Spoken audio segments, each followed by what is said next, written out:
நீங்கள் இந்தியாவினுடைய மிகப்பெரிய டைரக்டர்ஸ் எல்லாருமே சார், எல்லாருமே சார் ஒரு ஒரு ஒரு பீக்குக்கு போவாங்க சார். அதுக்கப்புறம் அவங்களுக்கு ஒரு டவுன்கிரேட் இருக்கும். கிராஃப் ஏறும் இறங்கும் சார்.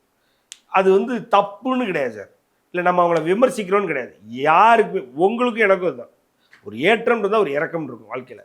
ஒரு ஒரு ஒரு ஒரு என்ன சொல்கிறது, வெற்றின்றதா தோல்வின்னு இருக்கும். எல்லாருக்குமே இப்படி ஏறி இறங்கும் கிராஃபு. ஆடி அடங்குவாங்கன்னு சொல்லுவாங்க இல்லையா, அந்த மாதிரி தான். அந்த மாதிரி ஒரு மிகப்பெரிய வெற்றி படங்களை கொடுத்த பார்த்திபன் அவர்கள் இன்னைக்கு நீங்கள் பார்த்திபனை கொடுங்களேன். கே பாலச்சந்தருடைய முடிவு எப்படி இருந்தது? அவருடைய தோல்வி படங்களோட அவர் முடிச்சார். பாரதி ராஜா தோல்வி படங்களோட முடிச்சார். சங்கர் பார்த்தீங்கன்னா இப்போ ஓரளவுக்கு ஒரு மாதிரி தடுமாறிட்டு வர்றாரு. நீங்கள் கே.எஸ். ரவிக்குமார் எடுத்துக்கோங்க, தடுமாறி முடிச்சிட்டாரு.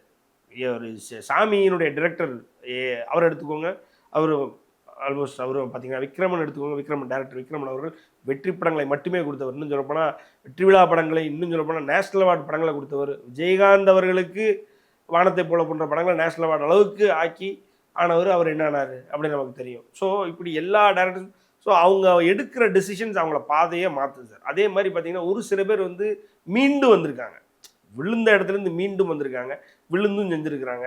ஸோ அந்த மாதிரி இப்போ நீங்கள் ஏறக்குறைய மணிரத்னம் முடிய போகுது அப்படின்ற நேரத்தில் ஒரு பொன்னியின் செல்வன் வந்தது, 500 கோடி கலெக்ட் பண்ணிச்சு. அதுக்கப்புறம் மறுபடியும் ஒரு தக் லைஃப் போயிடுச்சு, ரைட்டுங்களா? ஸோ அந்த மாதிரி ஒருவேளை பார்த்திபன் அவர்களுக்கு இது ஒரு வெற்றியாக கூட இருக்கலாம்.